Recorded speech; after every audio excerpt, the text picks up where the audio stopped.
So I grabbed these Terminator lows on sale, and I like the look of these, but I kind of waited to pull the trigger on them, and basically here they are. So this is the Terminator low.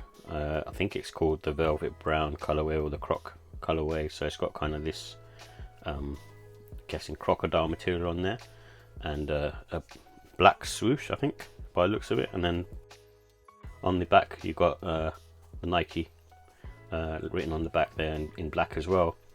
What I like about these is that is literally the heel. I think it's different to other trainers, and also like the colour as well. Can't go wrong with like a neutral brown, black and cell on the trainer itself. And I think the leather feels pretty good quality as well. And I think it's a nice sort of alternative to a Nike Dunk. And if you can grab them on sale as well, it's even more worth it. It has a tongue that's similar to like a Nike Blazer, and the insole is feels quite sort of rough to the touch, which I'm not a fan of, and that kind of then adds to how comfortable they are. I like the outsole. It's got a good sort of traction pattern on there, so it should be good for winter time as well, and autumn time. And that's kind of mainly, I suppose, when I'd be wearing these, because of the colourway as well, being predominantly brown. But it's a cool trainer though. I think it's quite nice. It's like an understated trainer, and I think Nike tried to push it in 2023 but didn't quite make it, and I don't think people are that into it, and kind of seen a lot of these retro style trainers anyway. So on that reason, it's basically people have looked over it really.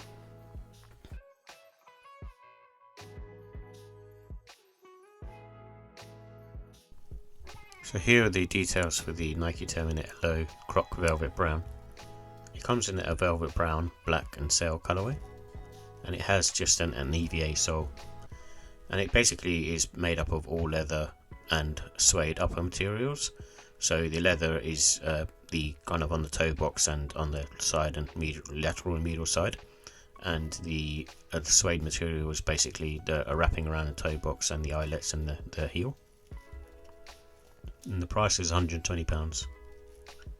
In terms of comfort and sizing, it's a firm sole, so it's not really much comfort in there really. It's very much similar to a Nike Dunk or a Jordan 1 in that respect, and it doesn't have too much support around the arch, much like very much the 80s sort of style or sneakers.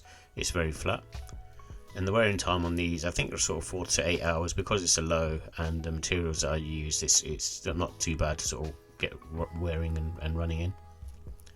And I would sort of say you can go true to size on these. They do kind of run okay. I think if you've got a especially wide foot, you probably want to go up half size. And if you like wearing thick socks during the winter, etc., then I'd definitely recommend going up half a size, because it's not too much room. And basically, like the Jordan 1 and Nike Dunk, they have great grip as well. So these are the kind of trainers, because they're flat, and the traction that they have is very good. In terms of the look and style, so it's very much an 80s basketball design. I like the kind of Nike on the back, and the simple colours on there, like the brown and black colour palette, and using kind of that Croc embossing, debossing, whatever you want to call it, material around the sort of toe box area is a cool touch.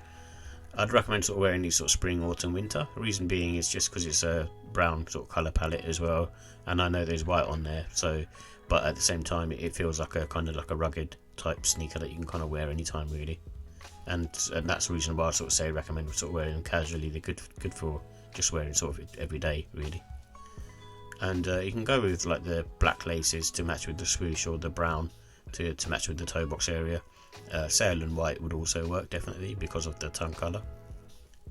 In terms of the pros, it's a newly retroed sneaker. I don't remember it coming out previously, I might be wrong on that. I like the colours, they're very sort of neutral and very sort of autumn wintry vibes, and I like the sort of Croc debossing on the pattern in terms of the suede around the toe box. It's actually nice and sort of quite sort of understated and gives it a bit of texture. The cons are the cost. I think the costs on these are too high. They should be sort of more around the £90 mark, because they're not got any sort of tech in them, so I'm not sure why they charge so much for them. And the comfort with this particular pair isn't very good because of the insoles. I find that the insoles have got kind of sort of this rough texture to them, so your toes sort of feel a bit kind of like they're being sort of worn down by the insole. So they, like I said, because they've got a sort of rough texture to them. I'm sure it doesn't matter if you have thicker socks, but I didn't get on with them that much in that respect.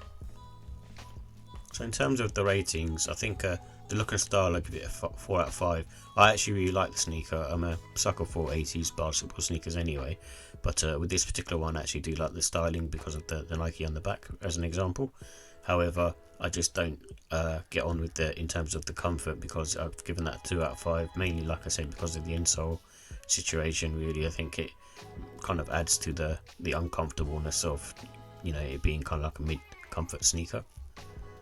And the quality, I give that a 3. It's very sort of standard stuff. It's not nothing special, so it gets a 3 in that respect. And then the pricing as well, I think it's just priced too high. It's not like obscenely high, but it's still kind of too high. And overall, I'll give it a 3. If you can pick it up on discount, it's a nice sort of sneaker to have in your sort of rotation to sort of wear every day. Really, they're good sort of beaters type trainers.